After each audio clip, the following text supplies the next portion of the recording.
Every human being is in search of truth, knowingly or unknowingly, because truth alone will satisfy a person permanently.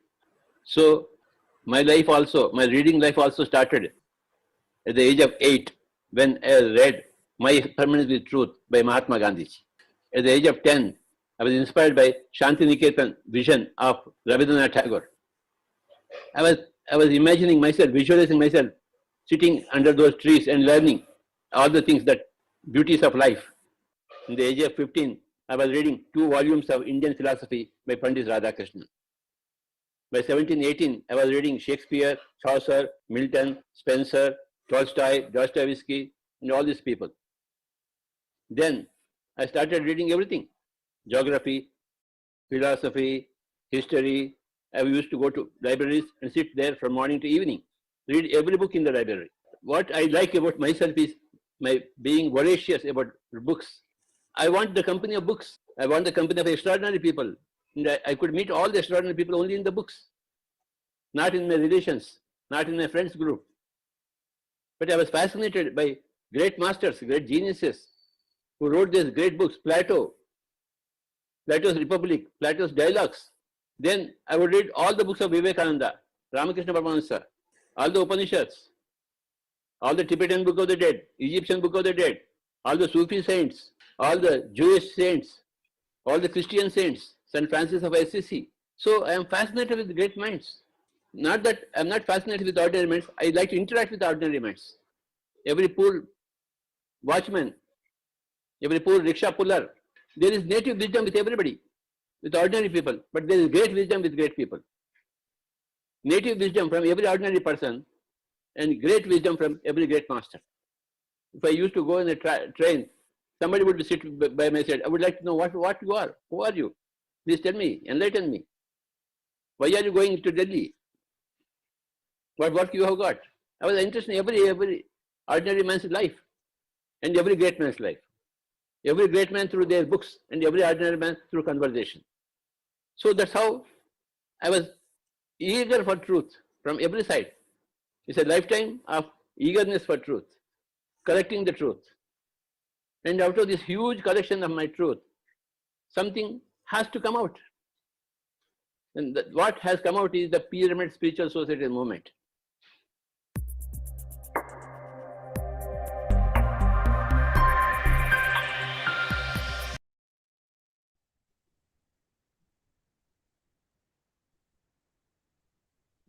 Namaste and a very warm welcome to all friends and masters joining for day 5 of Sankalp program from across the world. I'm Shirisha Viredi, an advocate by profession and a meditator with Buddha CEO Quantum Foundation since the last 6 years. And I've truly experienced transformation from within. So it's been my pleasure to be the host of this program. And with absolute privilege, I invite our dear master Chandra sir for today's program. Welcome, sir, and over to you.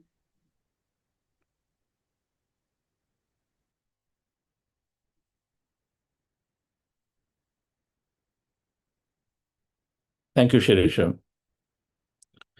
Happy morning, dear friends and masters. Beautiful afternoon, evening.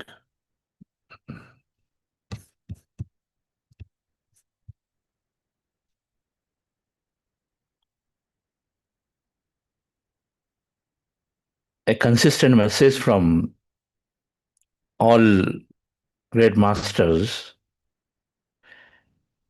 is about learning, knowledge. Understanding liberates.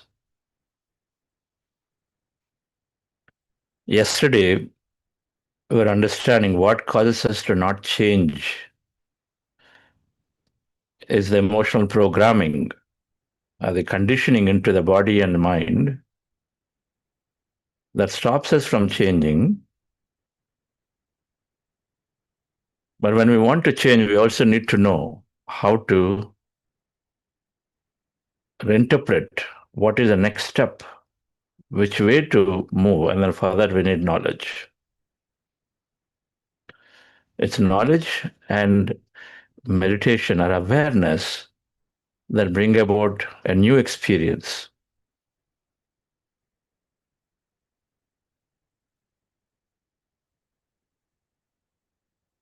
So today, we'll understand the path, what constitutes,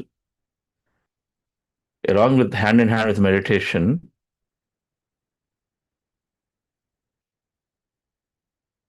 the towers of practices that one takes up to completely change themselves, to transform. Calmness will happen. Calmness in the mind during meditation will happen. But if you would like that to be carried through to the entire day, then something deep, fundamental has to happen. The source from where the unwanted thought comes, that needs to be looked into and changed. That is the bed of the river, which is called the chitta, that needs to be changed, that is full of beliefs. That requires knowledge. Knowledge is the way to change your belief system. To move to a newer belief system, newer understanding. So understand all of it after meditation. Let's go into the practice of one more time meditation. Now, there is an institute called Heart Math Institute in California, which did research around the energy that human heart produces. And the research is, number one, that human heart has a huge field of energy. It produces a huge field of energy. Every thought is energy, feeling is energy that is centered, produced by the human heart when it is going through the appropriate feeling center, feeling states. Heart Math Institute. Known to the ancient sciences that, of course, heart plays a role, huge role. We use the word listen to your heart, not to your mind. Always knew. But now scientifically understood that human heart has a field and it produces the field. The field increases when you are in a good emotion. High emotion they call love, kindness, gratitude, compassion, adventure, bliss, oneness, wholeness, all these emotions, being in deep joy, all these emotions expand the heart and then produce energy and then feel. Energy means if you measure the energy field around it, it's called electromagnetic energy, and it has a field of energy around it expanding. You may call it aura, whatever. But when we are in good emotion, that's all mattered, high emotion. A human, either going through sadness, suffering, uh, loneliness, frustration, anger. Of course, there are so many emotions of that nature. And there are emotions of higher nature. Higher nature expands and then have a larger field. Whereas if you're going through sadness, suffering, and all of it, grief and guilt and things, then your contracted field, the energy around is depleted. Pretty simple equation. If energy moves, and then I've got my energy, and if I've got a good feeling, then that moves, and then that rubs, that touches to Sirisha on the other side. Energy is non-linear, non-local. So then another person feels better because now everything is energy. Our cells are tuning into the environment around. That's another discovery, epigenetics. The cells tune into the information from the environment while they take chemical, but before the chemical, the energy field that tune in. If the energy field has a signal of love, then they're taking in that. If they have a signal of hatred as a feeling center, then they're taking that. So we, each of us, influence the other person depending on the mood, depending on the emotion that we carry at any moment. Very simple equation. All spiritual practices must elevate us to a higher emotion, higher understanding. Emotion, higher emotion, we stay with higher understanding. Simple. Pretty simple equation. If you have good understanding about life event, Suppose you lost your job, and you feel that no, how worse this company or the manager is, and then you feel bad about it. Your emotion state is very, very low, and so then it contracts, and then that's what you give it to everybody around you. And so that's how everybody is also pulled down. On the other hand, if you have better understanding, okay, here is an opportunity for me to transform, high skill, reskill myself, and align to truly what matters to me. And that's why I was forced to be out of job. I'm going to look into this, practice meditation, go inner, and then understand what should I be doing? What skill should I be learning? What at this point of my where should I go? It gives you an opportunity to contemplate. Then you have a different understanding, not feeling sad. And so then suddenly your energy is not contracting, instead expanding. And so you are calm, you are accepted. And then now you're looking to say, how do I and what do I do? What should I be doing? You go into some practice, inner contemplation. The moment you have that thought, suddenly all forces are rushing in to help that individual because they want to know more. So that changes our energy. So that's better energy in the sense that you are lifting up people around you. Simple. So this Heart Math Institute produced a lot more research about heart brain and head brain. We'll talk at some point. But the concept is that heart has a field. The field expands when you fill up the heart with a higher emotion. So then devise a technique called heart elevation. We'd like to learn the technique, heart elevation technique from today, and then put it into a meditation.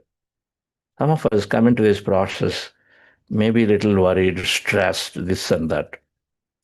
And so this heart elevation technique, while independently it has a brilliant power of increasing our immunity. You practice for a few minutes, it's a mind technique. You fill up actually your heart center with high emotion. And so the technique that you use your mind to imagine and then do something. But then if it is done for sufficiently long enough regularly, then just with this technique itself is increasing the immunity, the research. Increase the immunity, and then it drops us into that state of alpha. When I showed a graph, our thoughts have different levels. The first state of meditation is to drop below the beta, is a state of alpha, is a solution state, is a state where you are in receiving mode. And so it takes the brain into a meditative state by doing this technique, while it increases immunity, clarity, and so on and so on. Many, many research. Heart Math Institute, heartmath.org. One can go and read up the research, very simple. And so we'll use that heart elevation process from today. And the heart elevation process is simple. All we do is to do three things in the beginning: to keep our hand on our chest area with our eyes closed. And then those of you wearing glasses, you'll remove them. So step one is to put your attention on your heart center by keeping your hands there. Place your hands so that you feel it. And then with the relaxing breath, you feel your heart. When you start having a relaxing breath, that means you regulate the breath already. Breath may be any way, but I say use a relaxing breath, slow breath. So then you're doing a slow breath with your attention on your heart. Where you place your attention, where you place your energy. So start connecting to your heart at that point. So attention to your heart, listen to your heart, feel the beat rhythm. Some can feel, some may not feel. Doesn't matter. Just have that intention that now you're going to connect with your heart center and then fill up your heart center with higher energy. That's our idea here. So attention to heart center with a slow breath, observe with your attention here, observe what's going on with your heart. Try to find it. Notice its breathing, its beat. If you can, it's okay. But you find it, put your intention. Connect with it. You feel that. If I'm finding my heart center, I'm noticing what's doing, then I'm connecting with it now. So that's your intention. So connect with it. I mean, this is the guidance I'm going to give you, that connect with it, feel it, hear it, love it. All those words you will hear. And whatever comes to you, do it. A few minutes. Then then I'm going to ask you to just simply imagine an experience like, smelling a flower. Smelling a flower, or there is a child, you play with the child, help somebody, do some nice cooking food because you love cooking. So do cooking, and then you feel good that everybody is eating that food and you enjoy it. Anything that makes you feel good. You practice the singing and it feels good for you singing. So do that. You're drawing and you feel great, liberated. Do that. Imagine that you're doing an activity that lifts you up. Lifts you up. You can also imagine, bring up an event from your past. Imagine an activity that lifts you up, it fills you up with high emotion, love, compassion, gratitude, kindness, care, any of those emotions, joy, right? Imagine that feeling, that emotion. Imagine an event and then fill up your heart center body with that feeling. You're feeling great now. And be in that state for a couple of minutes. And then I say now, intend that whatever feeling you have, that good feeling, the good emotion, send that energy to people around on this planet to help them elevate, because that emotion is hitting to them, so they also elevate. It's an equation, it's a science where your attention is where the energy flows. Your attention moves the energy. It comes from quantum physics concepts that observer influence the observed. And so you simply have to imagine and think that, okay, intention, that, okay, my energy, this feeling of, joy is going to the people, my son, my child, my relative, or people around the planet who are in war zones, who are struggling. Just this energy goes to them, help them to feel good, lift them up. Because when you feel good, you have an ability to contemplate, not until that time. When you feel good, you pause, and you can think of something better. And so the energy is going to them, they're feeling good. And then I also wish that they understand, they come to meditation practice, they understand the truth, that they have the strength to change their lives. So you can make an intention like that and then be there for another 1 or 2 minutes. Then this is a process. This increasing order of what we do in this process helps to expand the energy of the heart. And then heart goes into a coherent state with the brain. Brain and heart, our body goes into deep coherence in this process. So immunity, everything increases, body works great, stress gets relieved, something more beautiful happens. We are coherent with everything around. So we're coherent with the people around and the field.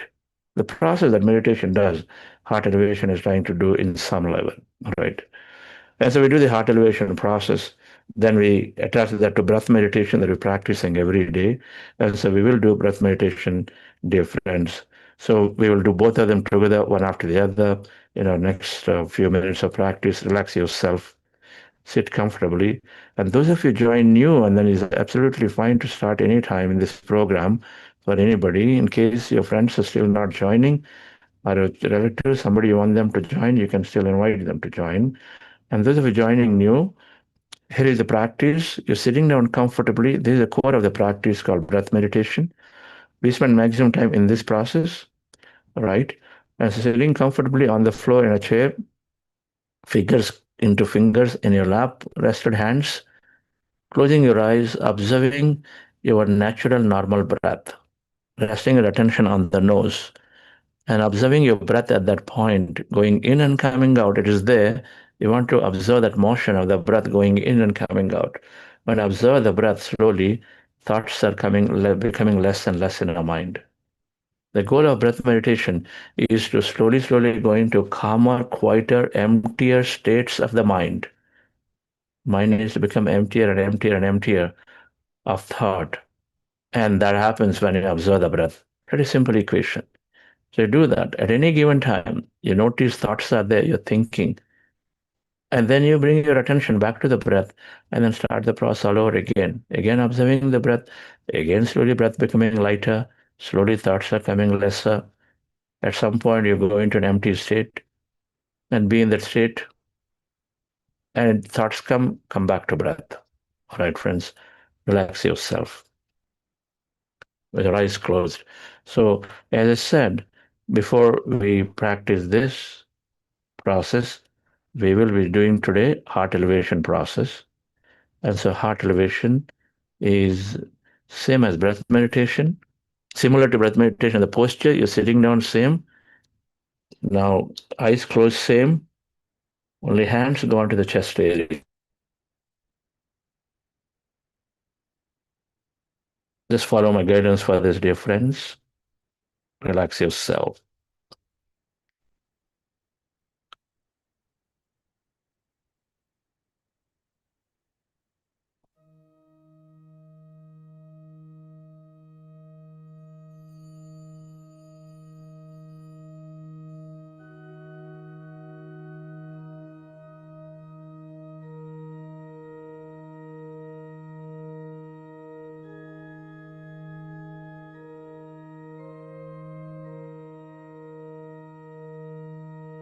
Dear friends,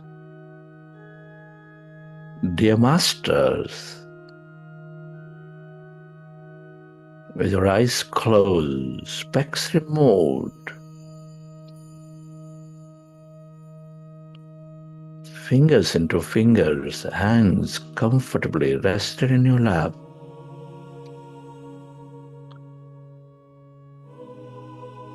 with your eyes closed, specs removed, keep your hands on your chest area.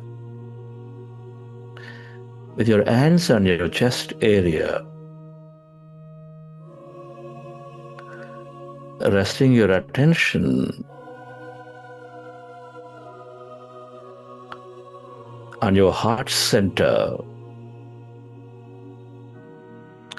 with your attention on your heart center, with a slow, relaxing breath,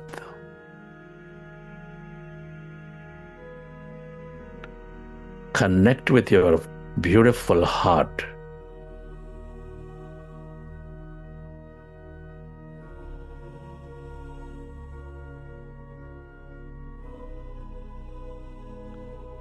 Love it. Experience your loving heart, the center of all knowingness.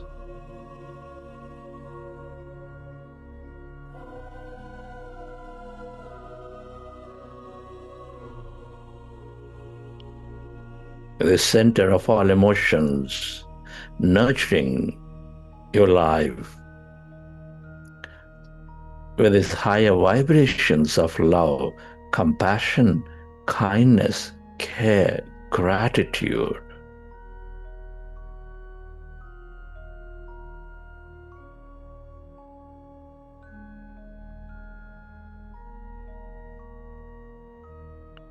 Come on, dear friends, with your attention on your heart, you're connecting to your heart center, noticing it, feel it.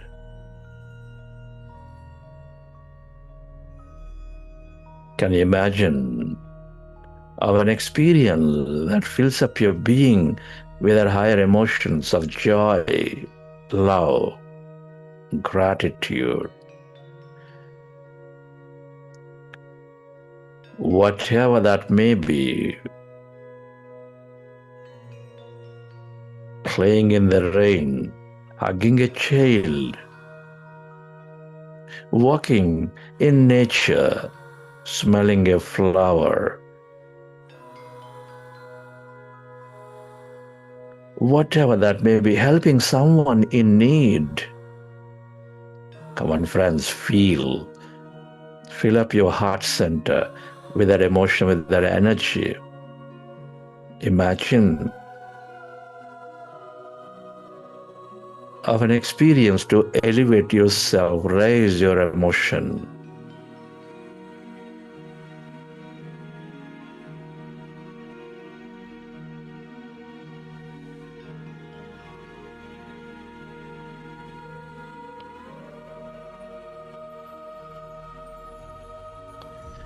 Relive that moment and feel that energy, that emotion.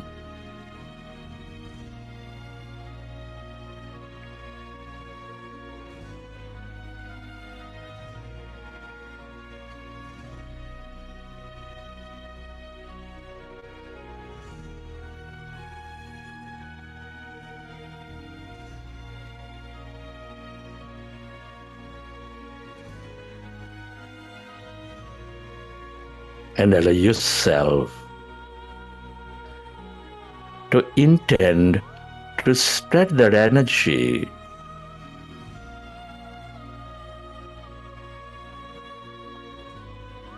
to someone in need or to everyone, to everything on this planet.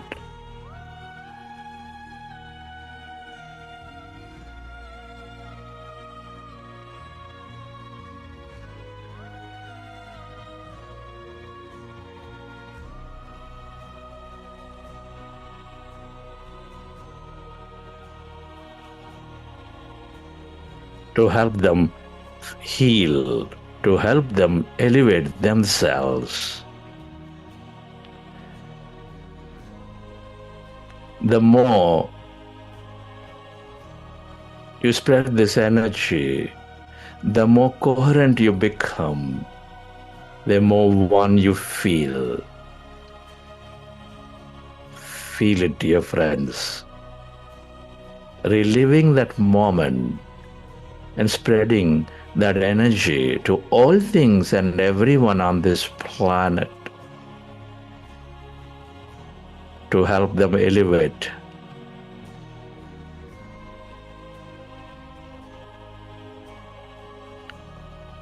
Feel.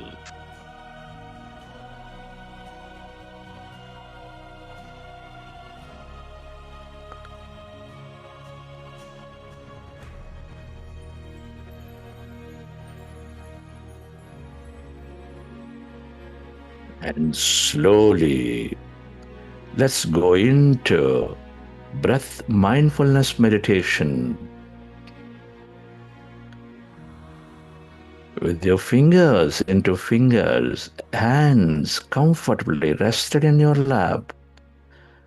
Observe your normal, natural in-breath and the out-breath.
Observe your normal, natural in-breath and the out-breath.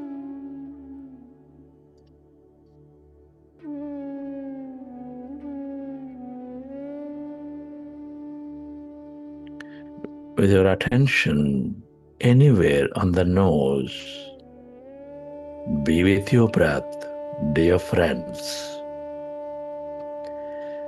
We are going into this powerful group meditation.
when you observe your breath, your mind is becoming less and less of thought.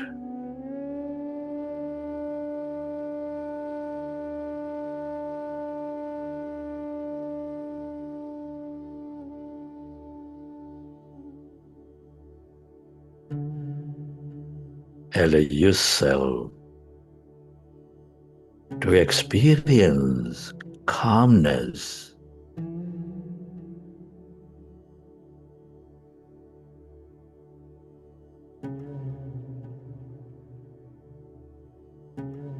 and allow yourself to go into the deeper sense of peace as the mind is becoming calmer, emptier,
It is natural to have thought.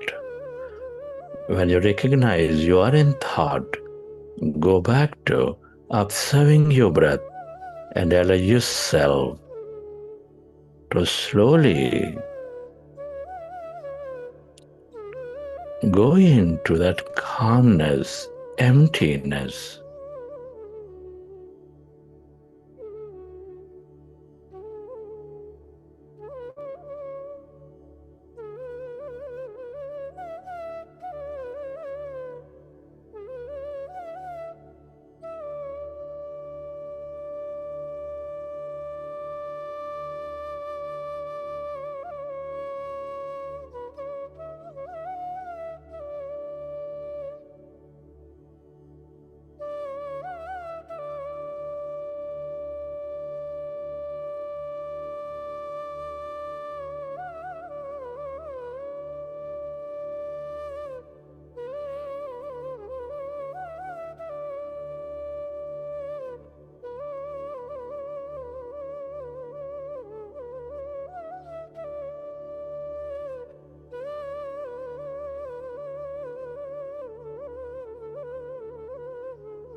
Allow yourself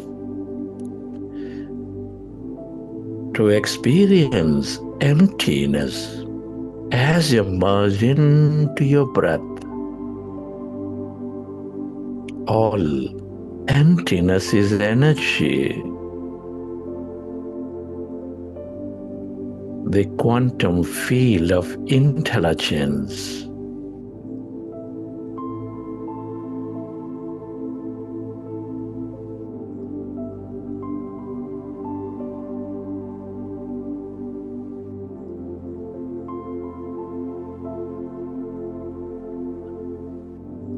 The longer you stay in this calmness, emptiness,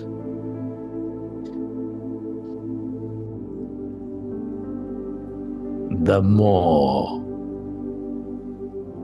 insightful you become.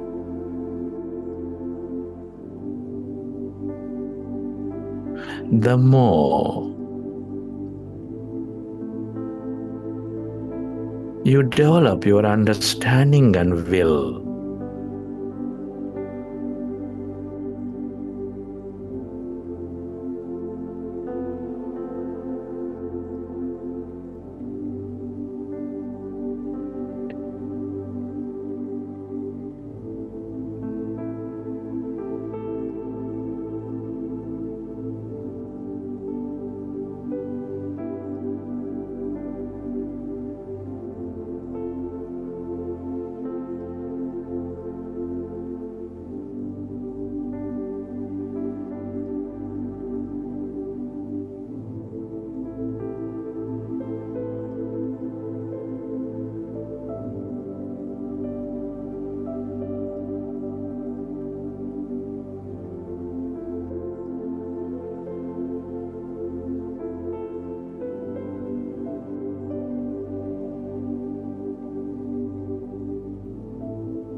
Allow yourself to merge into the emptiness of yourself.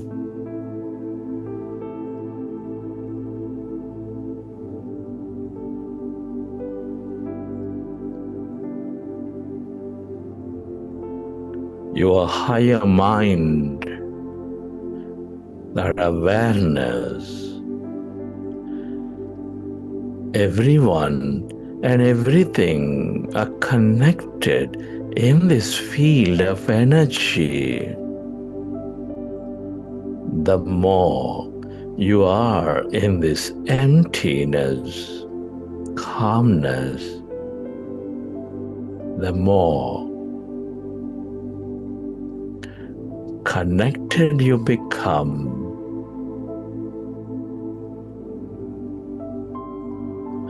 The more compassionate you become.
And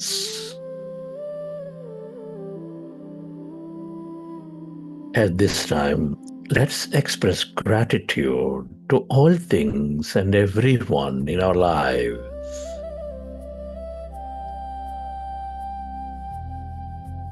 Your gratitude to your parents, teachers, family, friends, colleagues, everybody.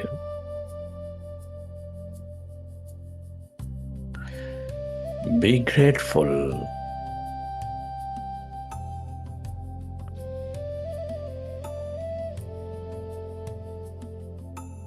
To this grand nature, the bird, the fish and the animals,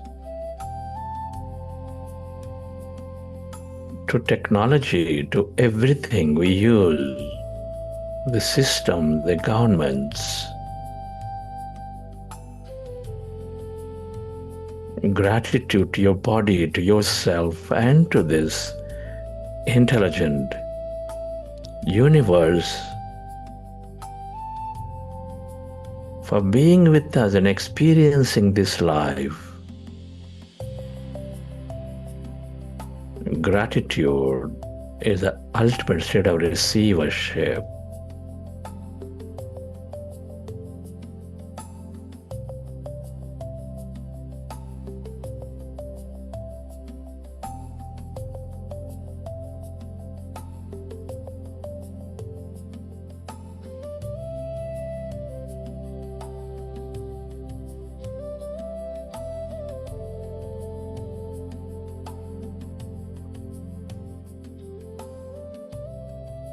Recollect your experiences from the session.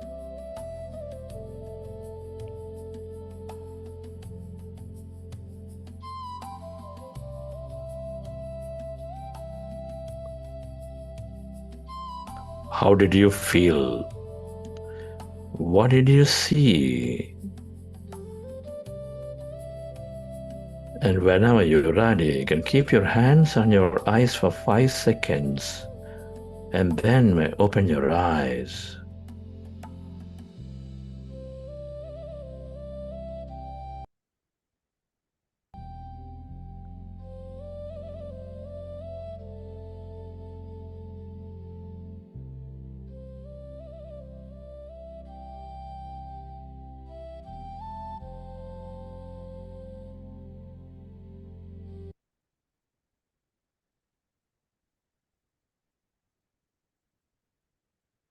Okay, dear friends.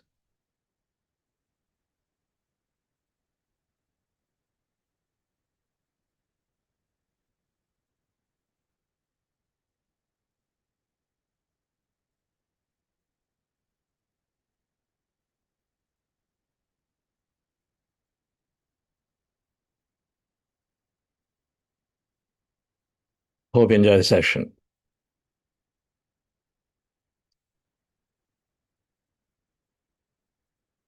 So today we learn this process called heart elevation, going into a higher emotion with our imagination, calming ourselves with an intention to connect with our heart center. Just being in that state for a few minutes, that's all. It's not rocket science, pretty simple. Good emotion, high emotion, lower emotion. Can I move myself into an higher emotion anytime I caught myself in something that I don't like? As using this practice of heart elevation, then you are staying in high emotion, then you're suddenly doing the whole new good to your brain and body. And we couple that with breath meditation. From a mind process, we settle down a little bit by connecting our heart. We like to do some things with the breath and body and all that, right? So we do that for a few minutes and then nicely slip into breath meditation. Slowly, slowly let go of that mind. We let go of that mind in breath meditation. When you let go of the mind, then we are beyond the body and mind. So then now we are suddenly with that intelligence. The true intelligence that powers your heart from inside. Listening to your heart means listening to your feeling center. Where is that feeling coming from? Some guidance, which is telling whether something is right or not right. Suppose you're trying to make a decision. Your heart knows. If you the decision, when the moment you're about to take a whatever, when the very idea comes you're discussing, you already had a feeling that is telling, hey, this is not necessarily a great thing for you. Pay attention there. And to pay that attention, that inner guidance is coming to activate. For that, we need to quieten ourselves.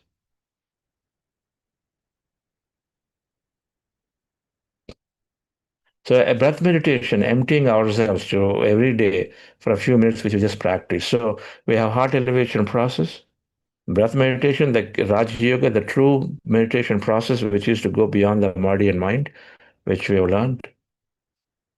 The intention setting, which is to set our intention and visualize. Every day, go back to your intention to recollect and close your eyes and visualize. Hopefully, we'll do that before we conclude today again. Then one thing that we're already doing, we're not explicitly told, in the meditation, at the end of meditation, we're expressing gratitude. Expressing gratitude, an amazing process. That process, anytime you can do gratitude. Suppose you just had a meal, sit down and express deep gratitude. Thank you. Many go mealless. Today you have a meal.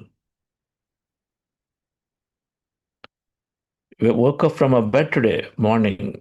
Millions don't wake up from the bed today. How beautiful and grateful that is. And so we can get back to the basics of life to express gratitude. All right. This gratitude, what does it do? It lifts us up from that low emotion to a higher emotion because you find something. I have breath to breathe, and so then I'm grateful for it. You can find something. If I'm in a body, I'm still grateful because so many don't have that.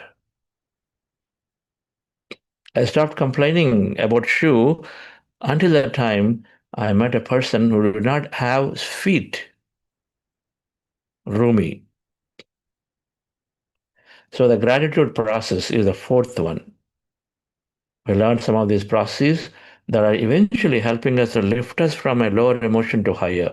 And then they help us to increase our understanding and consideration to the gift of life that we have.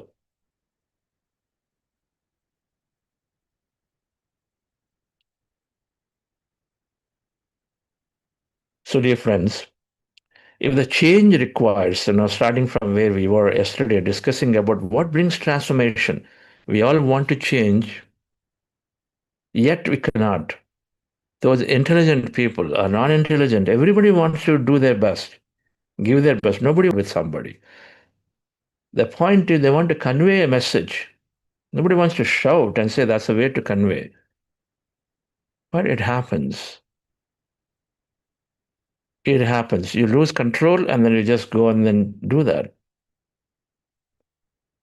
Nobody wants to feel guilty just because some mistake has happened. You want to learn from the mistake or whatever, then you want to go forward. But then we fill up ourselves with guilt and then enormous guilt and say, because of me, my child is suffering. And so they feel guilty because something you did, maybe that was stupid, and then today somebody is suffering. And say, because of this happening, you feel guilty and guilty and guilty. And then feel very heavy, feel low, slowly spoil the body. Nobody wants to do that. But then we go into it. You don't like it. You know that it's not right to feel bad about it, but you still go into that trip of guilt. Why? And we said yesterday, it is the subconscious leak stored memories and then the system of belief that you're judging yourself or judging somebody, which is already ingrained deeply. That operating system that is running and powering our brain is this software or subconscious programs and then memories that need to be changed, looked into. Because the body and brain is designed for autonomously come out with that emotion that is already their condition. So we have to change the way, change the conditioning, the old conditioning of memories and then program that we have. And for that we need awareness, we said, and then we need knowledge to take a new action. Awareness to hold ourselves before we react again. Awareness to hold ourselves before I judge somebody. Awareness to hold ourselves before we just start criticizing ourselves.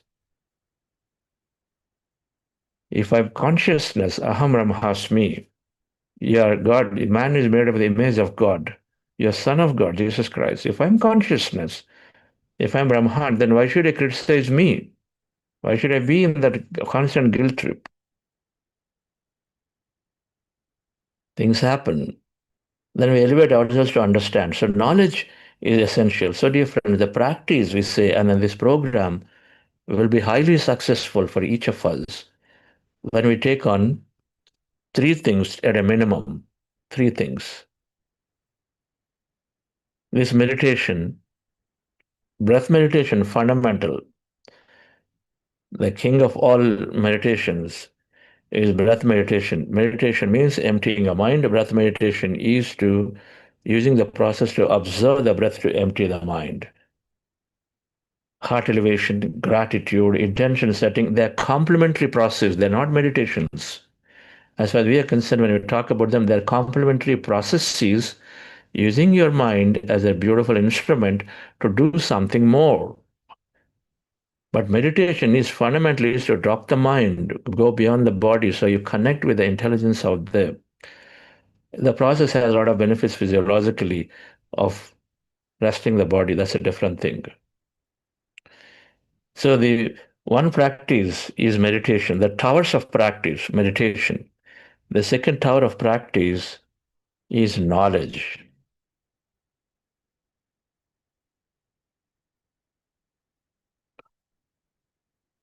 And so the knowledge, the tower, we divide into two aspects.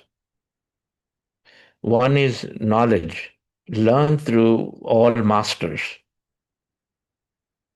The knowledge is the second tower. The third tower is to take inspiration by being in the company of masters, being in the company of other meditators, masters, to take inspiration, to develop our willpower, to be in the path, to help each other, to get opportunities to serve. Many aspects are there. So third tower. So meditation, knowledge, study of self, it's called swadhyaya. And the third thing is being in the right company all constantly, because our environment matters. In a Harvard study, 1 week is all it took for senior citizens to feel younger again in 1 week in a resort, because they had an environment, the thinking certain way, the environment signaling them to tell them that, hey, you are 20 years younger. They became younger in 1 week. The environment matters a lot. What do you have around you? The furniture, the tables, the people around you, are they complaining? Are they telling you to go away from things and say, come on, hold on to what is not real? The three things. The environment matters. What kind of signals are you receiving every day? What do you read every day? What do you listen to every day on TV? That's all knowledge. That's environment. We need to change the environment, but be in the good company of books, company of masters. So the one tower is regularly meditate. Another tower is to regularly develop knowledge, increase knowledge by listening to masters. So much YouTube is there. So many books are there. Come to books. And third is to be in the right company of masters. Meditation, we're already practicing here every day. We gain knowledge by listening to these topics. Then the beautiful way to gain knowledge, dear friends, is, and the noble replacement is books. Books are swiftest shortcut to enlightenment, Linda Goodman. Jnanan Muktihi. Gautam Buddha said, suffering is due to individual ignorance. There are four noble truths. There is suffering everywhere. Suffering is due to ignorance. Suffering can be removed, and that is through middle path. Four noble truths, all essence of Gautam Buddha. Middle path means there are an eightfold path given, starting from right. Starting the first path of the eight paths is the first one is right views and understanding. Then goes right intentions. Then he has three for what you do as part of karma yoga: right action, right actions, right work, and right speech.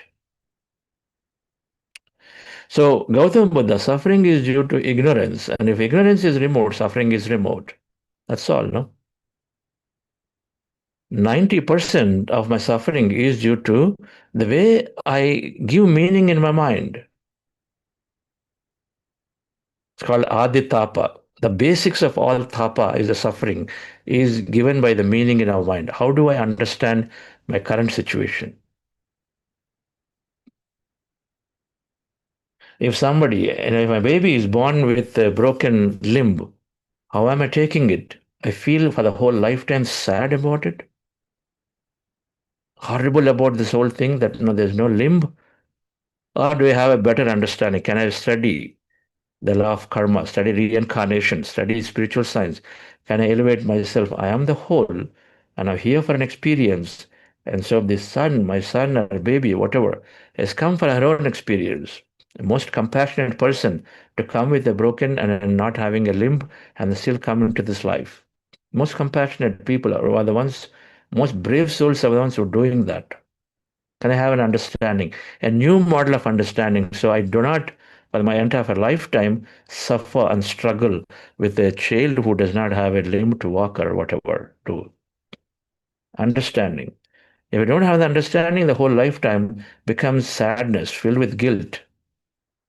If you have that understanding, then suddenly the same moment changes to something beautiful. So knowledge, dear friends, must be there. And I loved this concept from Patrisa.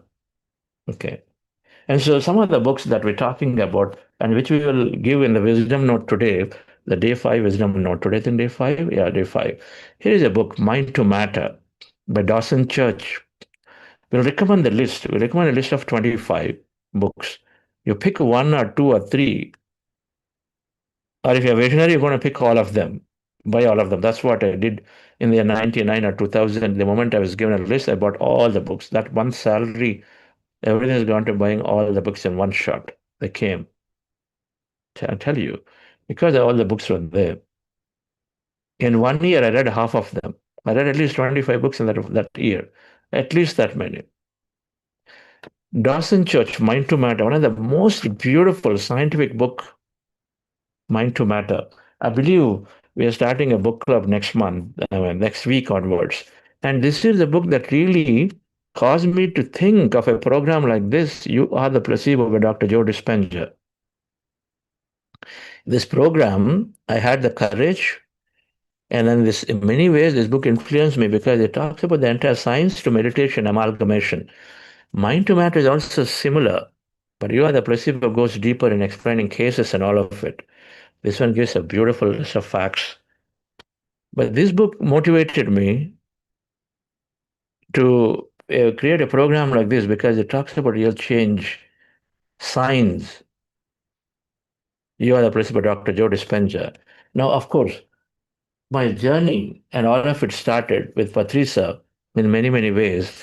And this is the book, Conversation with God by Neil Donald Walsh, which is my book of enlightenment. I found all answers in this book. Book one, Conversation with God by Neil Donald Walsh. It's got a book series of 4. Let's start with one, Neil Donald Walsh. Everything is there. Relationships, violence, non-violence, job, why we do, friends, why do we have, money, why do you acquire, what is the role of it, who are you? Everything is there in a simple, simple language. Swami Rama and Yogananda Paramhamsa. I mean, I don't have the books here, but there is one book by Swami Rama, Royal Path. Swami Rama, one of the greatest yogis, and Yogananda Paramhamsa, one of the greatest yogis India produced. Many, many masters are there. Swami Rama, Osho, my God. Osho has got 150 plus books that are beautifully there. Osho, so many titles are there. When I read the first book of Osho that time in 2000 or odd, I was like, man, this master talked about life in such a humorous way, such a beautiful, brilliant way about living moment to moment life. What does it mean to be authentic and living in total freedom here?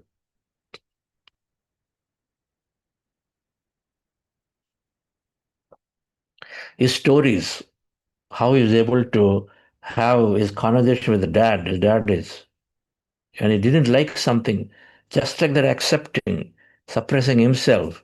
When he hears something that is just a blind belief, there's no basis for it. At least he didn't understand the basis. Just accepting versus having a dialogue around it. Everything we just follow blindly many times. And so he never accepted a blind belief, never accept something that he did not like here. For example, conventionally, hey, do engineering, it's great. If he didn't like it, he didn't do it. He lived for himself. With Osho, really motivates a lot and then brings some finer points of how to live life in the moment. Contrary to what everybody, many people might have to judge this person as Osho. So Swami Rama, Living with Himalayan Masters, if you read that book, dear friends, when I read that, my goosebumps. Man, so many stories he had. So many stories, and then all of them. Meditating with crocodiles, and then his master suddenly creating a big, because he had a desire to experience wealth, and so master creates, beautiful palace thing with lots of jewels and this and that, and suddenly it happens. Many, many stories of Swami Rama. Inspiring to say, okay, power of yogi is so much. Yoga is what? Becoming a meditator is yogi, is the one who is meditating. One is becoming a union with the existence. It's a difference. Swami Rama. And then Yoga and the Paramhamsa, there's one book which is not here, is called the Autobiography of Yogi, one of the most widely read books in the world. Autobiography of Yogi by Yogananda Paramahamsa. Human potential, the true nature of human, how powerful human can be understood. Human is fundamentally divine, is what you understand. The powers, everything that we can have. And then what does it mean to be with the master, Swami Rama? Patriji, and then used to recommend books after books after books every time. And so we produced a book of Patriji, Patriji Answers is available too. Again, all these books are available on Amazon, Flipkarts, and then wherever bookstores. Patriji Answers. This master talking about how meditation, there are 40 pages about meditation in this book. And how meditation, how simple aspects like power of speech, and then understanding there's no death. And so he talks about no death, and then this whole soul nature, about 40 pages in this book on meditation, this breath meditation, and various aspects around it, another 40 pages, this book, Patrizi Answers. Beautiful, easy to understand, that is there. And there is a simple book that we produced, about 25 stories from many masters, from Buddha CEO. Green, this is green, and this color is changing. So 25 masters, miracles of meditation that we produced. People like us who came in, who transformed themselves, and then they're living a great life. And so they talked about how the transformation journey is. So, dear friends, like this, there are many, many books that we can utilize to read. The Wisdom Note will carry the books, list of books. There are magazines supplementing them. I'll talk about them another day. But we start our journey. So, reading books is the second. Third is becoming and maintaining good company. You're all in this support circle. The support circle has a lot of other people. It's a great opportunity to saying hi to each other. The idea is to make friendship, connections, develop connections. Everybody wants to sincerely know about themselves. Some are a little ahead, some are a little behind. That's all in the path. You're going to Badrinath and everybody is walking, and so everybody's going to get there. Kedarnath, you're walking, trekking. Everybody, some are ahead, some are a little behind. That's all. Some have 5 years practice, some have 1 year practice. Nobody is greater, nobody is lesser. We're all the same stuff. And so making friendships so that we learn from each other. We exchange our experiences, we journey into each other. One day you're not able to come up because some deep incident happened, you're a little down. Your friend will call you, they inspire you, motivate you. Right? That's why we to make friendship. And you have a facilitator who has written their name in the header of the WhatsApp group. Talk to them, a master of meditation, practicing for a few years, very, very happy to give time to you and then make friendship with a facilitator. At a minimum, you have one friend if I can make a meditator. And so that's going to give us a beautiful inspiration and then give us the ability to implement the learnings we have. Don't complain is a one insight. Complaints and judgments, no. How do I stop complaining? If there are people around us are inspiring us by doing so, we can too. Right. So these three things reference a minimum 3 hours of practice: book meditation, reading books, contemplation, all of it, and listening to others' talks, which is through YouTube and PMC channels. Pyramid meditation channels is an amazing amount of channels that are there, dedicated for meditation, dedicated for this knowledge. Listening to these channels. And then third is being in the company of masters, regularly doing an exchange. Most people are not doing this. Being in the company of masters, talking to them. Most people are not doing, thinking that, okay, I'm getting my half an hour meditation, like half an hour yoga. Sorry, that'll be good for the first few days. If I don't change my transition, transform myself, then you're during wakeful time because you don't have sufficient understanding. Suddenly thoughts show up again, negative thoughts. Worrisome thoughts show up because your understanding has not changed. Understanding has to change. Knowledge has to be learned, time has to be taken. And this is where inspiration will come from a friend circle. If you have some other meditators, they will tell you, we are reading different books. I was reading a book by Torkom Seradian, a tiny book, Journey into Millennium, New Millennium, yesterday night. Nicely talks about many, many points out there about the changes that are coming into here on the planet. It's very, very full of hope, beautiful stuff. Right? Like that we read, when you talk to friends and they will tell you about their reading motivation. So thank you very much, dear friends. Yes, Sirisha. So the intention, I would like to come back to our intention. About your intention, I would like you to do homework. The intention that you set on Monday and Tuesday, and those of you joined later, you can ask your facilitators again. There's an intention video and the process. So you can go through that and set your intention, the purpose of why you are here. And so your intention you set. And then today, you write about your intention, that just writing those statements. I am loving my life. I am very considerate to myself. I am bringing my passions out and practicing my music, art, dance. I'm growing in I've realized my promotion, and then I'm sharing beautiful knowledge to my colleagues. I'm traveling, meeting, all my friends again. I'm enjoying. Whatever is your intention, I'm becoming regular in my meditation. So write something about intention, your intentions, and then write your feelings around how you are this week you're doing as you go through meditation. You're a little calmer, and then your feelings around your intention. Do you feel a little hopeful about it? Whatever that is, write down. Simple journaling about your ideas of what is happening to you as you practice this meditation, as you visualize and affirm your intentions. Just journal it. Just journal it. That's sufficient to, if it's a good feeling, it strengthens. If it's not so great feeling, it'll slowly dissolve, because by expressing, by writing or expressing, it'll dissolve. So I'd like you to take about 10 minutes to journal your intentions that you have. And then if not anything, by writing your intention, they come true at some point. Thank you very much. Let's conclude that with an announcement with Sirisha. Yes. Thank you for that wonderful session, sir.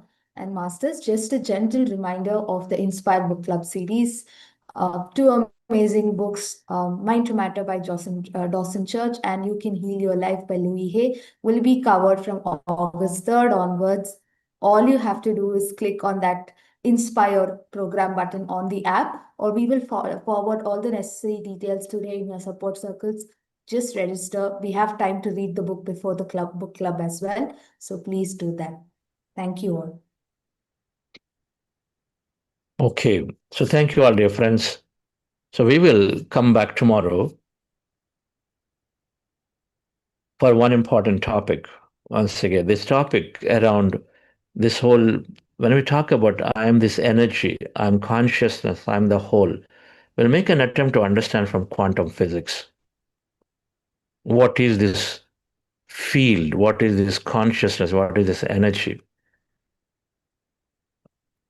That God stuff, the soul nature, what is it? From quantum physics, we'll understand a bit to say, when Adi Shankaracharya, many people said that what you're experiencing is Maya, illusion. I never understood what they mean. When people said that God exists everywhere, I never understood what it meant until the time when I studied quantum physics. It gave beautiful answers. Why is important? That's the third thing. First thing, calmness in our mind. Second thing, transformation in our subconscious. Third thing, connecting to the existence, going beyond, transcending body and mind. We said the third. The gift of meditation is to connect with the whole. What is that whole? We'll have that concept understood tomorrow in our session. So come back with that understanding for another meditation. Thank you all. See you.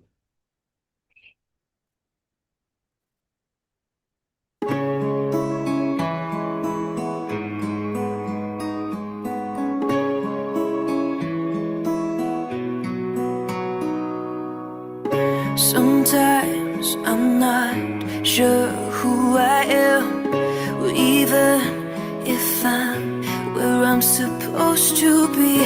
Grateful for all of my memories, starting to feel like I need new air. Today isn't my forever. I'm always changing for the better. Listen closely to my soul, to know what I've got to let go. And every single day I'm looking forward. Be brave, embrace change, taking steps into the unknown, breaking free, finding clarity. What's best for me, I will find my way every single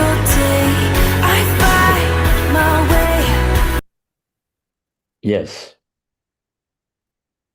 Do I proceed to the questions? Yes. Let's do that. Um, Anybody, there's a somebody question. raised a hand. If you are there, we're happy to share. Anybody would like to raise your hand? And if you'd like to have your video on, then they'll make your panelist so that you can come and then share with your video on. Those will motivate more people. When you have our videos on, and so all we have to do is to promote you as a panelist, and then you can ask your question with the video on, or you can share your experience. And if you'd like to do that, you can come up there. Doesn't matter how we look. All that matters is we're here to listen and share our experiences to motivate each other. Right? Yes. Yes, I think there's Venkateshwara who's in the Hi, panel. So hello, please. sir. How are you? This is Yes, sir. Venkatesh. Yeah, I joined with you like 5 years ago, and I gave up something, and I come back, and several times it's on and off, and eventually I decided to, continuously do it. And I have my 8-year-old son as well. He is practicing as well. But I have a question You'd though. like to show him as the panel come up here? Say it again, sir. We'll promote you as a panelist here to show you and your son. Uh, Promote him as a panelist.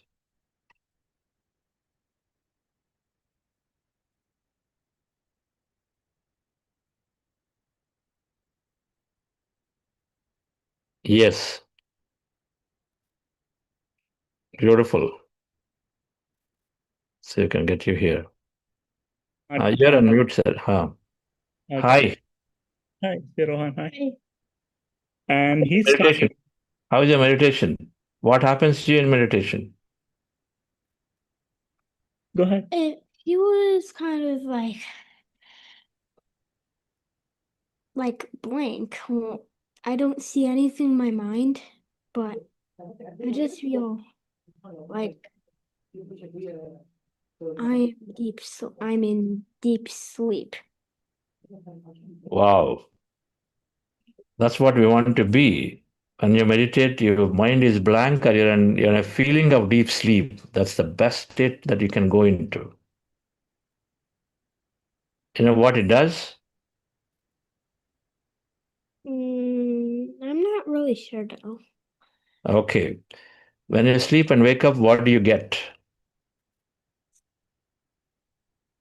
You wake up and you feel kind of tired and like No, you feel energetic when you wake up. sometimes. Most of the time, you should be. Said it. Those sometimes means you have to sleep a little more. When you wake up, you feel energetic. That's the whole idea of sleep. Hmm? Right. So maybe you must sleep a little more then. Okay. When you wake up after sleep, we feel energetic. And then if you're not, that means you're not slept adequately. So you have to get a little more sleep. Number one. But the same thing happens in meditation. You must feel energetic. Are you feel energetic or feel a little less? Whatever. It doesn't matter. Whatever you feel, you tell. Well, I feel like normal. You feel normal. Okay, fine. But here is what will happen. If you meditate, you get energy and you get more powers, meaning you can read faster, you can write better. Powers as in powers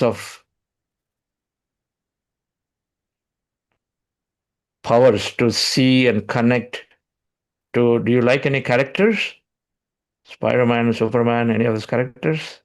Well, you may not know this one, but it's one of the Judy Blume books, and it's like Peter and Fudge. Okay, And go ahead. there's like at least 5 or 4 books of that series, and I like to read those books a lot. Okay, But this summer reading program, and I read a lot, and somehow like I forgot to record the log. okay. So with meditation, you'll remember a lot. You connect with those characters a lot.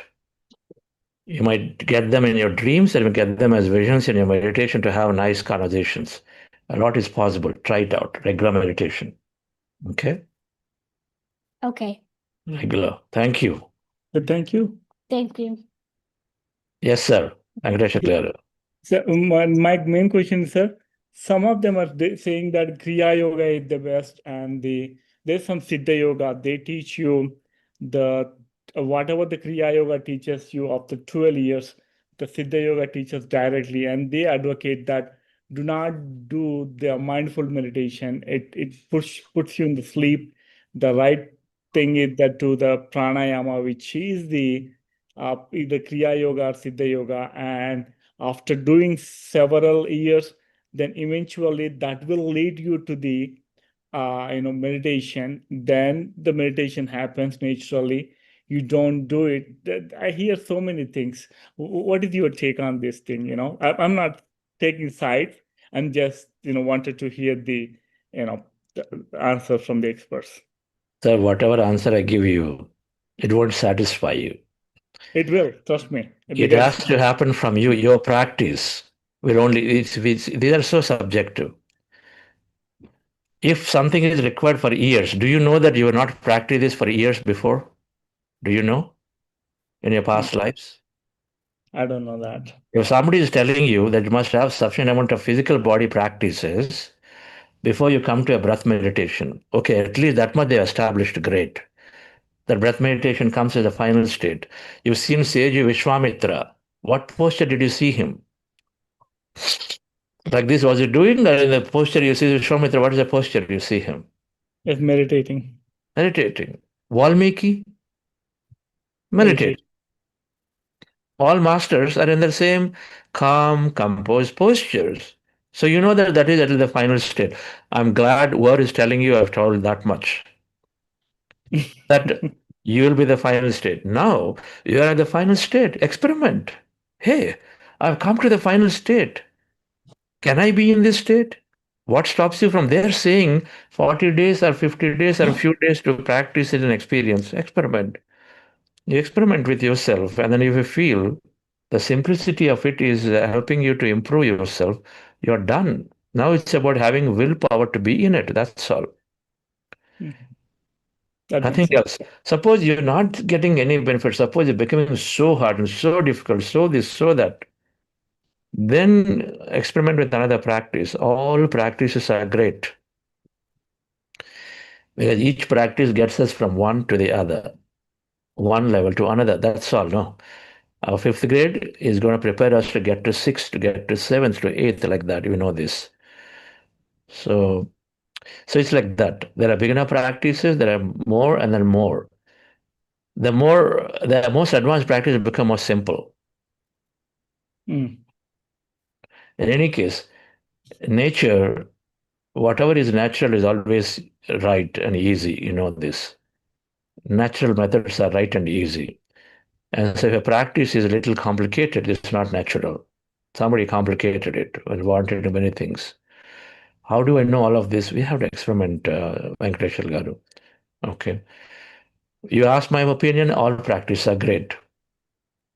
You ask my opinion, breath meditation is the final point you come to, because you come to the breath, which is your source. Everything else is preceding. That's my opinion. But is something else lesser? Not necessarily at all. Different people at different stages of evolution. And so all the people who practice in breath meditation here, I'm very sure that in the past life, they've already practiced many, many things and come here. Would you give your son a book called You Forever, like hardcore life beyond life? Would you give your son this, or would you give your son a tiny 10-page book to read about spirituality? Which one you will give? A tiny 10-page book. Why do you give that? Because I think that for him is for his maturity level and introduction to the spirituality, that 10-page book will be sufficient, and later on I would introduce him slowly To something higher. Yes or no? Yeah.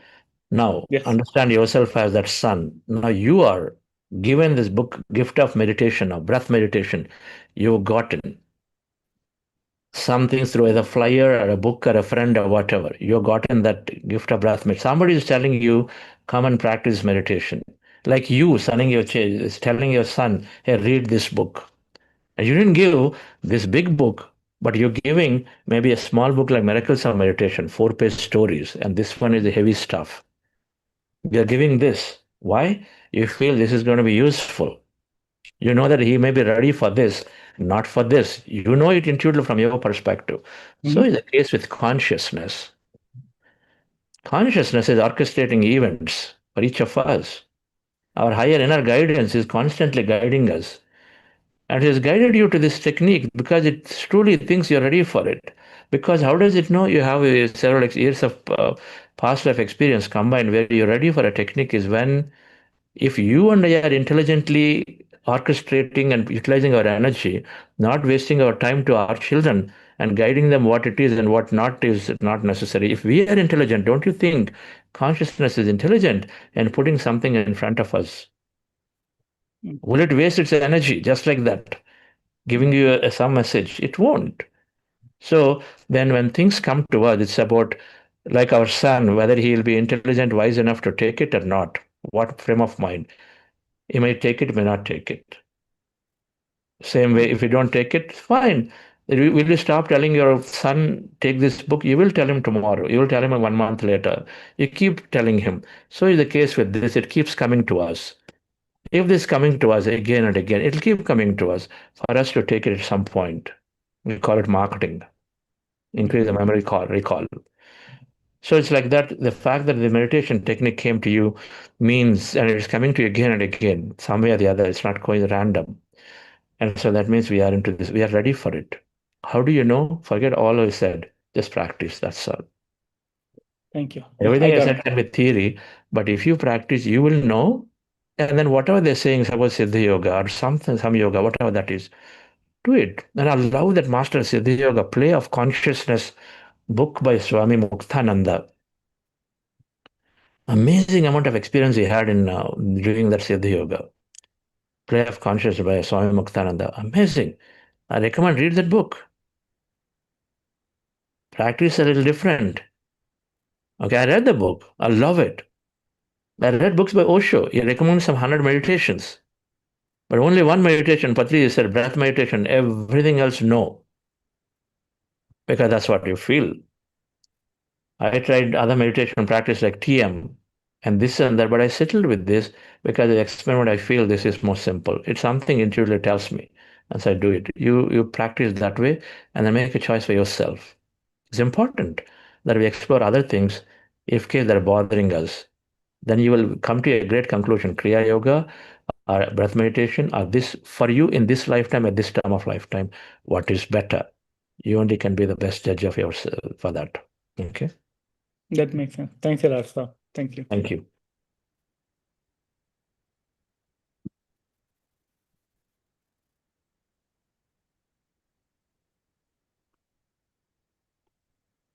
Yes, sir.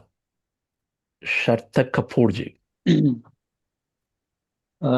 Hello, sir. Sir, basically, I've been from 1.5 years back. I'm working on some good things in my life, like reading few books, and this all has to be. This all came from some association, which is from where I'm doing some health coaching and all things. So they are teaching me many good things like this meditation also, and not particularly meditation, but um, book readings and good audios and how to be good person, how to be good leader. Many more things are changing in my life, but somehow some of my friends are there, which from which I had a good bond, but now I feel that they are forcing me to be negative in my life. Like I want to push myself away from them, but due to a good bond with them, they won't be able to like accept that part from my end. I'm ready, but somehow I don't feel so much positive from vibes from them. What can I do? I am not sure. Should I be harsh and say things to them, or should I? Because I'm not able to quietly get away from them. So I'm stuck at some this point and not sure what to do. Like I'm This is a a dilemma that everybody goes through as you are coming into this practice. There'll be a time where you have to constantly make choices between where you spend time. Many people, the whole day, they are on the phone calls, doing a lot of gossiping, a lot of chit chatting with the friends out there on the other side of the world, here, there, or as soon as the work is over, then we are just going about doing things the way we are routinely without necessarily knowing what we are doing. So it is a standard. But then as your awareness improves and you know that what we consume is going to impact you. And so you want to be now clearer about it. So, but then you have a dilemma. Hey, my whole lifetime, this friend is there. This person is there in my life. How can I now go away? Now, there's nobody need to go away, right? You're not going away. Now is you are simply choosing to spend less time and to slowly sort to minimal time if the only thing they're doing is to make you feel negative, how they're bringing their problems, how they're talking constantly about how this politics are bad, this government is bad, that leader is bad. Only thing they have is this, which just pollutes our mind. After no use. Complaining is of no use. So now you are in this greatest dilemma. What do you have to do? Who makes the decision, final decision? for myself, I am You make your final decision, right? Now, what is your intention? Is your intention to go away from them, or intention is to see that they come into it? What is your intention? I tried that they come into it, but trying that took a lot of effort to me, and there is no uh, coming of them to here or anywhere I want. So my So it is what intention now happens. came to You, temporary. It's like you going off from your town to Bangalore city for job. You do that, right? Anyway, you're doing it. So it's like that. You're going off to Bangalore for a job. So naturally, the time you spend with others reduces. It's a thing you have to make like that. So you're coming away for some time to for higher studies, higher knowledge. Then you go back where you have more power. To your thoughts gain more power. If you say I tried doing it, this is where most people are living in the past. Don't live in the past. You try today, you're trying tomorrow, you try day after. Companies want to sell their products, won't stop giving once or twice. They continually be there. Be that greatest promoter of meditation and this knowledge because you care for them.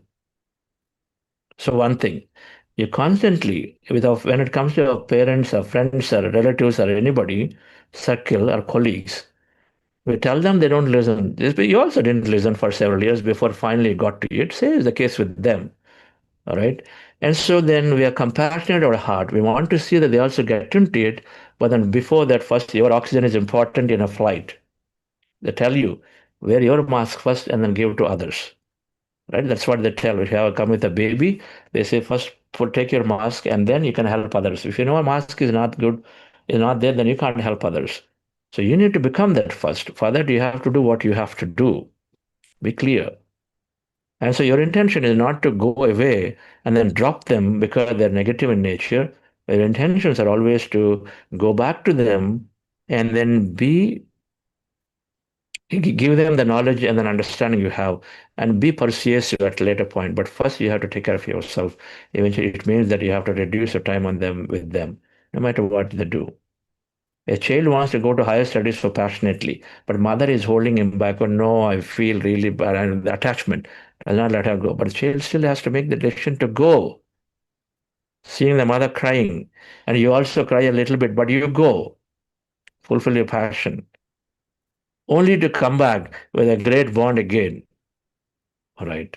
So we got to make the decision, Sarthak, and then be with yourself because you got to fill up your oxygen a lot more. And then be the transformed person. When you are transformed, they will be transformed. When you carry that love, no matter what, when you carry that acceptance, no matter what in situations, then they see you and say, wow, what a change it is. You are becoming an inspiration because you're sending that energy of acceptance to them when you make that choice and then be in that. That's important. Otherwise, the circle is constantly within the same level of energy, that compliance, that judgment, that feeling low or sad or whatever. That's the same energy circulates between you and them, and you'll constantly be in that same field. You got to break out of it. So increase your meditations and then have conversations with, make friends with our coaches and make this firm choice. It's okay. You're going temporarily. Your intention is not to cut off for permanently. And they can be assured that when you continually intend, what's the principle? Your thoughts create reality. Your attention gives that energy to the other person. So the manifestation happens there. So you have to continually give your attention onto it. Means you continually have to keep on intending that your friends are coming into this path.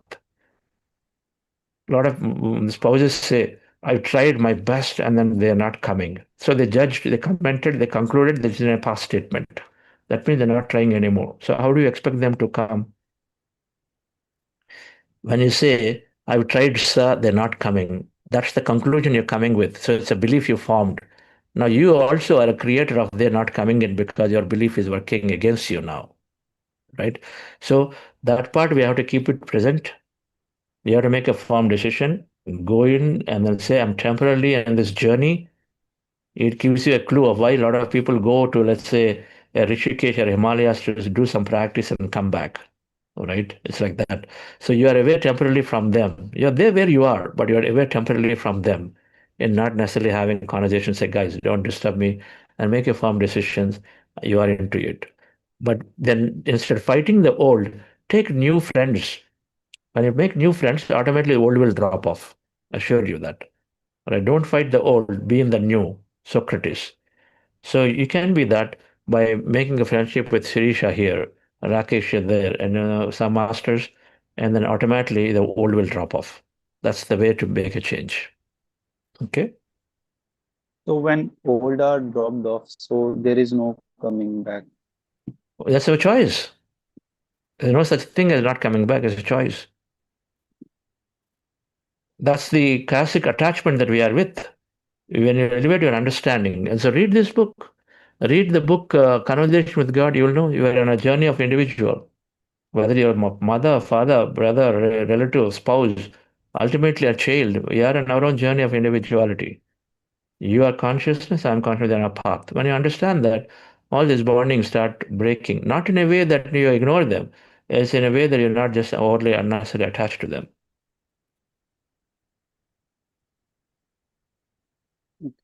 Thank you, sir. Okay.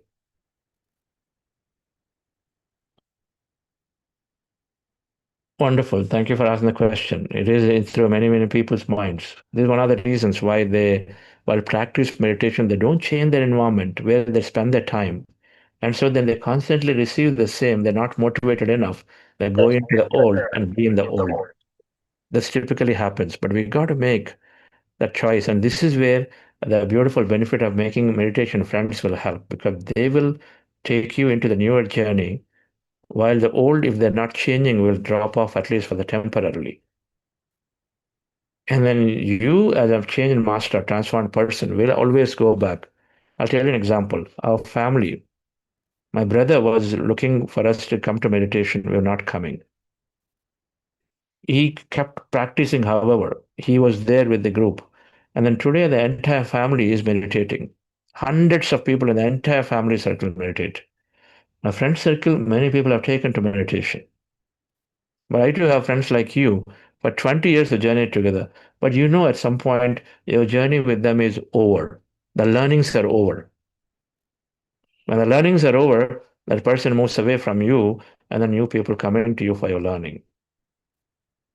But you can't do that by changing your parents and children. They're there with you. They become great friends to you at some point. That means you allow them to do what they want to do. You do what you want to do. They allow you.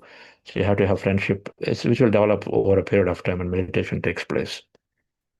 Yes.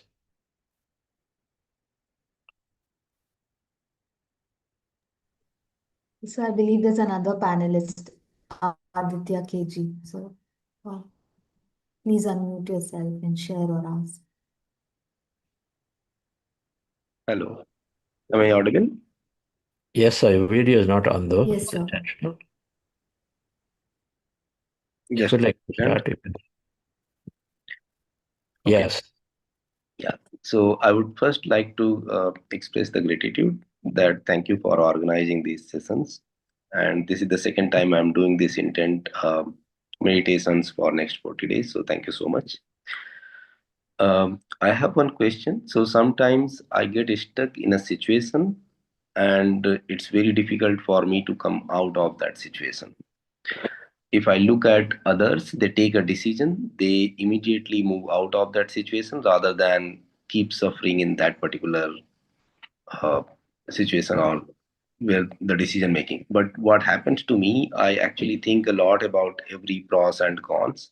Then I take the decision. So for me, a lot of time taking the decision is delayed too much, and it keeps on creating the pain or suffering for me. So I want to understand like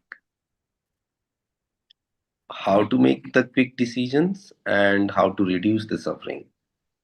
So there are many situations where get stuck and then coming out is very difficult. So that's one of the challenges I want to actually figure out. And it's happening since last 10 or 20 years as well. I mean, so one example is like I get stuck in a like I want to change the house, but I'm still stuck in the house for maybe 6 months. I'm looking for other houses, but not able to figure out that where to switch. So these type of situations, and in the existing place, I will be keep on suffering or going through some issues. Okay. So you know that it is to do with a clear conviction that needs to come from inside. That, okay, this is it. This is where I want to go, right? The conviction has to come strongly. And we call it clarity. And that requires that calming, and then there is lots of stuff that is surfacing up, and so you have to be calmed. First of all, you have to become regular with meditation. A regular meditation helps us to stay calm, remove the noise, and so what is important will surface up. Okay. What is important will surface up. Regular meditation drops all the fears that hold us back, or the poor understanding that, oh, it's a lot of work, this and that. So all the noise is gone. So regular meditation helps you to make your decisions. Number two, when you regularly read and understand, is there anything called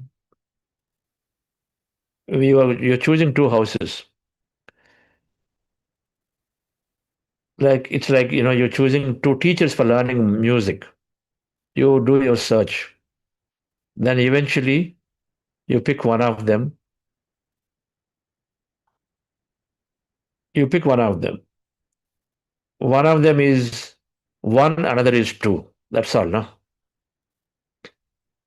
What Yes. happens if you did with one or two? You went with first teacher, number one rated, another one number two rated. What happens if you went with two?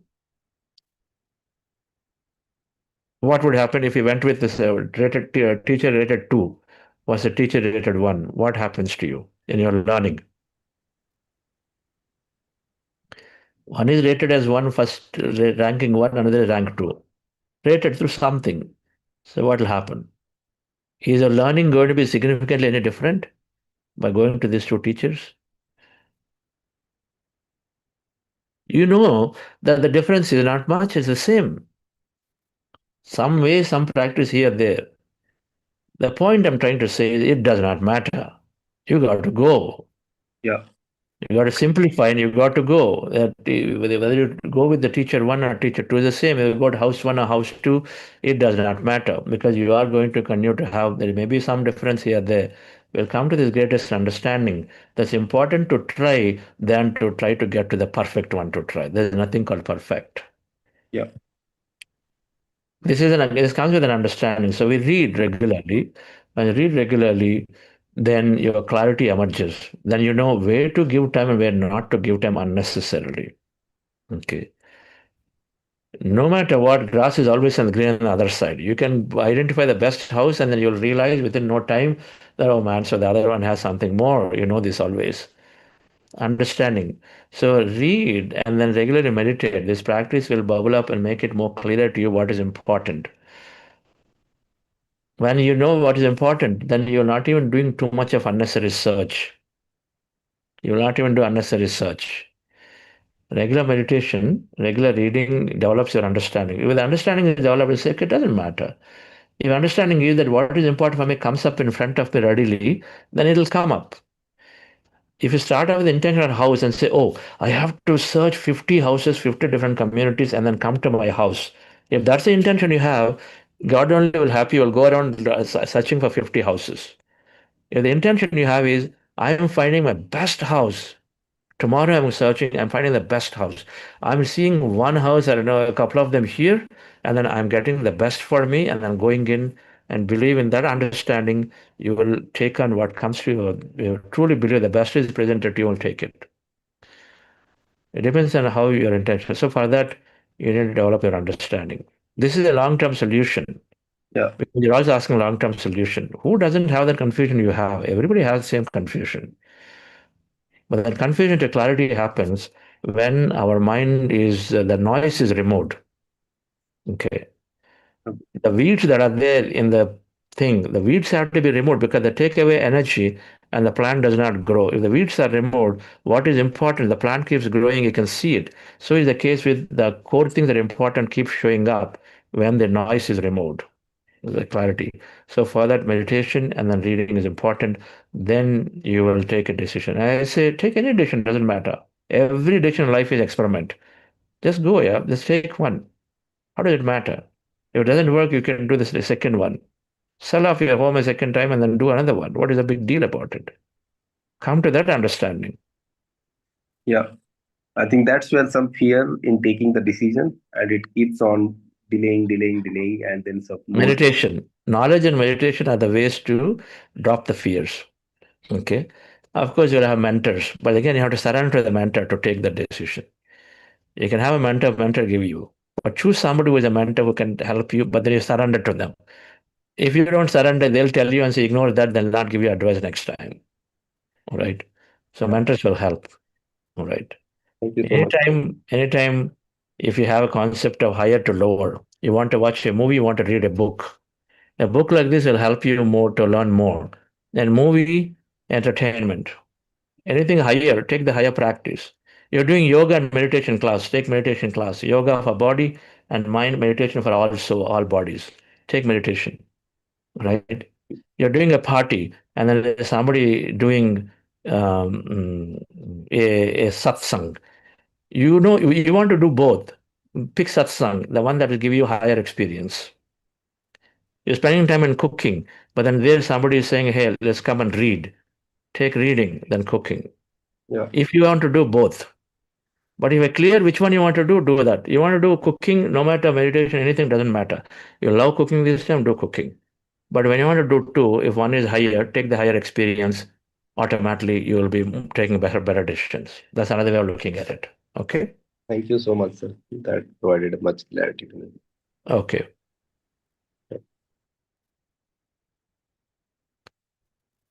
Yes. Thank you, sir. There are more questions. Do I take them? Yes, please take. Oh, 8 o'clock. So we'll go another 5 minutes and close. Sure, sir. So two questions combined together, sir. When we put an intent for others, does that mean we are interfering in their life? So even in case of intending for love and peace for all, does that mean we are interfering? Okay. Your intent is when when people go into love and peace, then they have the ability to know more about themselves. So you are absolutely right. Intention to anybody is interfering, but your core intention is, that's why, elevate themselves to understand the truth is your intention. And I say, make that intention to send this energy to everybody to elevate themselves, to come into that peace, to heal themselves, to understand the truth. Understand the truth. No problem. Everybody deserves to know who they are. Everybody deserves to get to know the truth.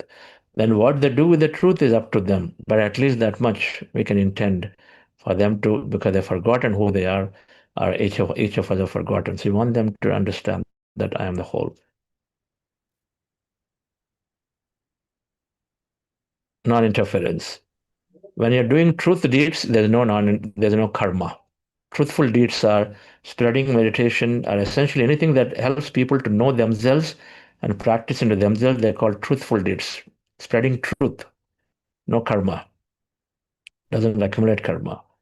Good deeds. Oh, I'd like to give them education. I'd like to give them house. I'd like to give them this, that. They still accumulate karma. Good karma will come. That means you have to come back to live. Just because you did good things, you'll get good karma. Good karma means you'll get good things. So in future, you'll earn a lot of money. Someone will give you nice buildings, bungalows, or give you cars, I don't know, comfort, convenience. But for that, you have to come. To experience that, you have to be here. Even though your heart is in actually doing more meditation, more this and more that, if you did a lot of good deeds, then you get good karma. Truthful deeds, no karma. There's nothing that is, because you're just simply helping people to drop karma, right? When people come to truth, then they drop karma. And so then truthful deeds, no karma. Next one. Thank you, sir. How to overcome emotional eating? How to overcome Emotional eating. eating. Emotional eating, sir. I believe it's Eating like means binge eating EATH. I under don't know what that stress. word means. The person can come up and ask, because you can interpret many ways.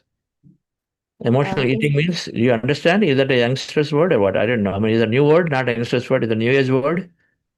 So, no, sir, even I'm not very sure of the word. I believe binge eating under stress or something like that. Emotional eating could be that people blackmail you with their emotion. Somebody tells you, oh, no, I'm doing this, but you can't do this much for me also. This is called blackmailing with emotion. That's the word. Okay. You put yourself down. I'm such a struggling person. You're not able to do anything. Nobody cares for me. That's because of your individual problem.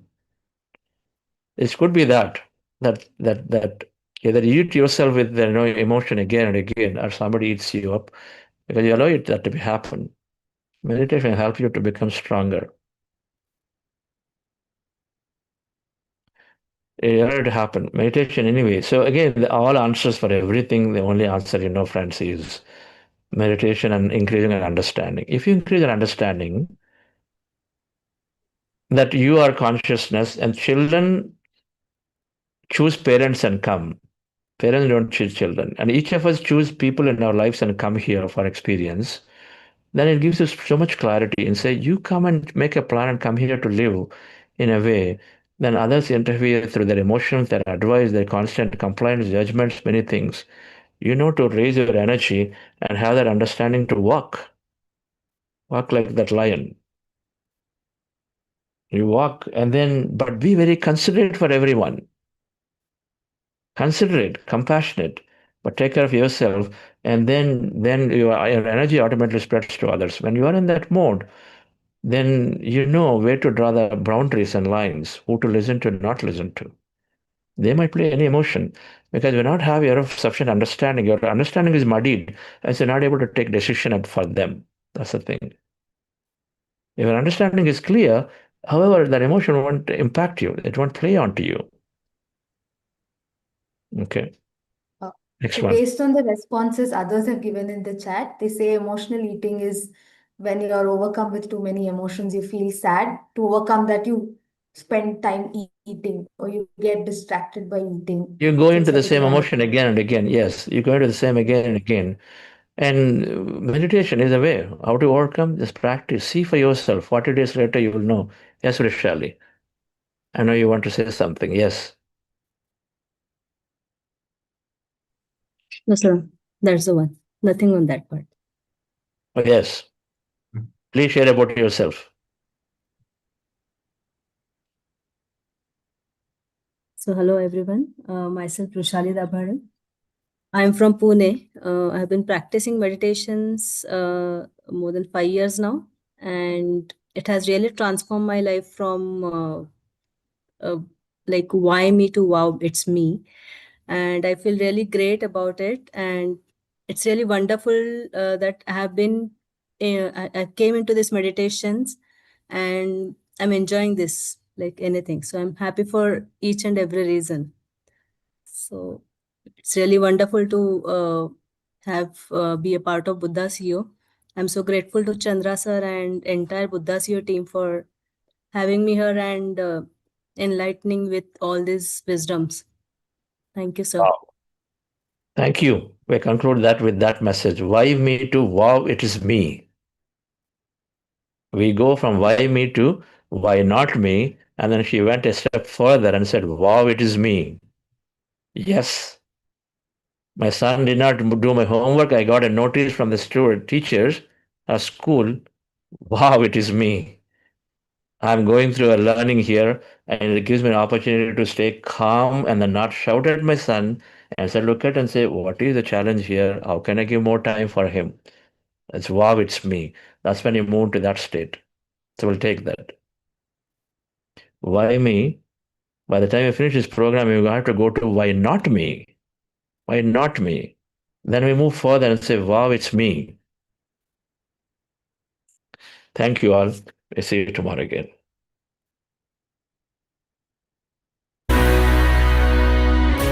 Nothing is good, nothing is bad. Let life happen and take it all in. I choose to focus on myself and promise to always put myself first.